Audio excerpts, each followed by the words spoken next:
হ্যাঁ, ভাবছেন মা ছেলে কোথায় যাচ্ছি। মা ছেলে চলে যাচ্ছি বিকালবেলা বাসাবো বালুর মাঠে একটু ঘুরতে আর হাওয়া বাতাস খেতে।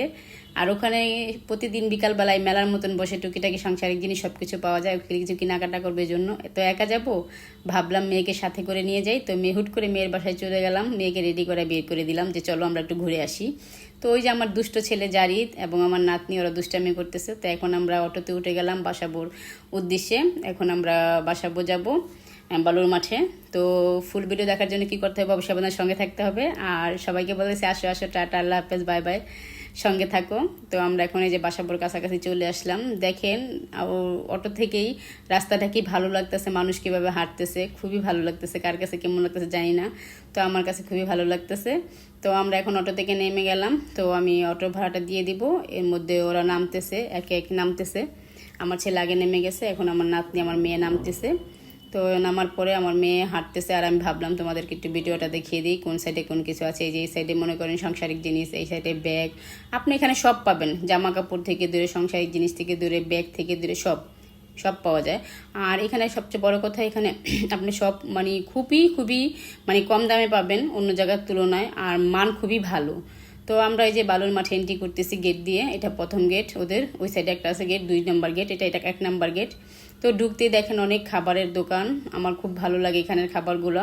আর বিশেষ করে এই যে আমার হাতের ডান পাশে যে এই দোকানটা, ঠিক আছে, যে লাল দোকানটা, ওনার মানে চিকেন গ্রিল এবং লুচি এত মজা। আপনারা এখানে যারা আসবেন অবশ্যই ট্রাই করবেন, এত ভালো লাগে যা বলার মতো না, আমার খুবই ভালো লাগে। তো ওই যে আমার নাতনি আর মেয়ে ওরা হাঁটতেছে, ভিতরে ঢুকে গেল। আমার নাতনি একটু হাঁটতে গিয়ে দাঁড়িয়ে জানি কি দেখতেছে সামনে থেকে, আর আমার ছেলে ওকে নিয়ে খালি দৌড়াদৌড়ি করতেছে যে ও যদি পড়ে যায় বা কিছু, মানে ও খেলতে আসছে নাই, ওকে মানে গাইডলাইন করার জন্য আসছে। তো ও সবসময় এরকম করে, ঠিক আছে, ও কোথায় গেল ওর পিছিয়ে পিছিয়ে দৌড় দেয় যদি পড়ে যায় বা কিছু হয়। আর ও তো বাচ্চা মানুষ, এখন ওর হাঁটার বয়স, ও দুষ্টামি একটু বেশি করবে, এটাই স্বাভাবিক। তো আমরা এখন পুরোটা মাঠ আমি দেখিয়ে দিচ্ছি, তোমরা দেখো। তোমরা সবাই আসতে পারো, যাদের বাসা কাছাকাছি আছে। তোমরা বিকালবেলা বাচ্চা নিয়ে এখানে একটা ফুটবল নিয়ে আসলে বাচ্চাদের মেধা বিকাশও খুব ভালো হবে, আর খুব একটা ভালো পরিবেশ পাবা।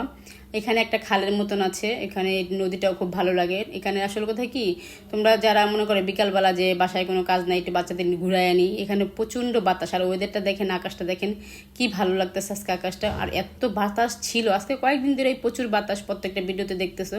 তো এর ফাঁকে আমি মেয়েকে বললাম আমাকে একটু টিকটক ভিডিও করে দাও। তো ওই যে বেশি মুড নিতে গেলে যা হয়, আমি বেশি মুড নিতে গিয়েছিলাম। এর মধ্যে এত বাতাস হইতেছে, হঠাৎ করে আমার হেজাবের পেনগুলো খুলে গেছে। মেয়েকে বলতেছে আমার হেজাবের পেনগুলো খুলে গেছে। তো মেয়ে বলতেছে ঠিক আছে। তো মেয়ে বলতেছে আম্মু তুমি আমাকে একটু ভিডিও করে দাও। তো ওই যে আমি ওকে একটু ভিডিও করে দিচ্ছি, পরে ও এডিটটা করবে। তো ওরা আমি একটু ভিডিও করে দিচ্ছি নদীর পাড়ে। ওই যে বললাম একটা খালপাড় আছে, এইটা হলো খালপাড়। পানিগুলো খুবই সুন্দর, আর মানে কালারটা জানি কীরকম, আমার ভালো লাগে, খুবই ভালো লাগে। তো এরকম করতে করতে সন্ধ্যা হয়ে গেল, এখন সবার ক্ষুধা লেগে গেছে, সবাই খেতে আসছে। তো আমি আর আমার নাতনি খাবো না, আমার নাতনির পছন্দ ফুচকা, আর আমি ওই যে বললাম না লুচি আর গ্রিল খাবো। তো এই জন্য আমার ছেলে এবং আমার মেয়ে ওরা অর্ডার করলো মোমো, ওরা মোমো খাচ্ছে। তো ওদের খাওয়া শেষ হলে আমরা উল্টা সাইডে চলে যাব। ওদের মোমো খাওয়া শেষ হলে, ওই যারা খাচ্ছে ওদের খাওয়া শেষ হলে আমরা চলে যাব। তো মোমোটা ভালো ছিল না, খুবই খারাপ ছিল। ওরা খেয়ে আমার 200 টাকা লস করেছে পেটুকগুলা। তো আমরা চলে আসলাম, ওই যে আমার নাতনির ফুচকা অর্ডার করলাম। তো ফুচকার পাশেই হলো আমার ওই যে চিকেন গ্রিল এবং লুচি, ওটা এত টেস্টি যে ভাইয়া, এই ভাইয়ার দোকানতে সবাই খাবেন, অবশ্যই অবশ্যই খাবেন, না খেলে কিন্তু মিস করবেন। তো আমি, আমার ছেলে বলতেছে আম্মু আমার জন্য 1 প্লেট অর্ডার করো, আমার জন্য আর আমার ছেলের জন্য 2 প্লেট অর্ডার করে দিলাম। এখন আমার মেয়ে বলতেছে আমিও খাবো। দেখেন ওখানে খেয়ে আসছে, আবার এখান থেকে এসে ভাগ নিছে, কি বলবো, দুইটা আমাকে জ্বালায় খায় সারাদিন। তো আবার অর্ডার করে দিলাম আরও একটা মেয়ের জন্য। তো সবাই মিলেই খাইলাম, খুবই ভালো লাগলো। তো এখন খাওয়া দাওয়া শেষ, রাত্র হয়ে গেছে। তো ওই যে বের হচ্ছি আমরা। এখন আমি বললাম না সংসারে কিছু কেনাকাটা করব, এখন টুকিটাকি কিছু কেনাকাটা করে বাসায় চলে যাব। তো হাঁটতে হাঁটতেই চোখে পড়ে গেল আমার ছেলের মাটির ব্যাংক। এখন তার মাটির ব্যাংক নিতেই হবে, সে অনেক টাকা জমায়। তো নিয়ে নিলাম মাটির ব্যাংকটার, কতটা নিয়েছি সবাই কমেন্ট করে জানাবা। তো এই যে আমার সংসারের জিনিস কেনাকাটার জন্য চলে আসলাম, এখন আমি সব দেখে দেখে কিনছি। তো ভিডিওর মাঝখানে বলে নিই, অবশ্যই আমার চ্যানেলটি, তোমরা ইউটিউব চ্যানেলটি সাবস্ক্রাইব করবে, আমার ফেসবুক পেজে অবশ্যই ফলো দিবা যদি ভালো লাগে, আর ভালো না লাগে স্কিপ করে দিবা, কোনো সমস্যা নেই। আমি নতুন, কেউ যদি মনে করে যে সাপোর্ট করবা করবো, না হলে না, কোনো সমস্যা নেই, ঠিক আছে। তো আমার মোটামুটি এখান থেকে সব কিছু নিয়ে নিয়েছি, কেনাকাটা শেষ। এখন আমরা বাসার উদ্দেশ্যে রওনা দিয়ে দেবো। আর আজ এই পর্যন্তই, ভালো থাকবা, সুস্থ থাকবা, টাটা, বাই বাই, আল্লাহ হাফেজ। ওই ফাঁকে আবার স্টো নিয়ে নিয়েছে, জুস খাবে, দুষ্টগুলায় দিয়ে দিলাম স্টো। আমি এখানে ওকে একটু ওরকে চিপতে আমার এত ভালো লাগে কি আর বলবো। তো আল্লাহ হাফেজ, bye bye, tata, bye bye, bye bye.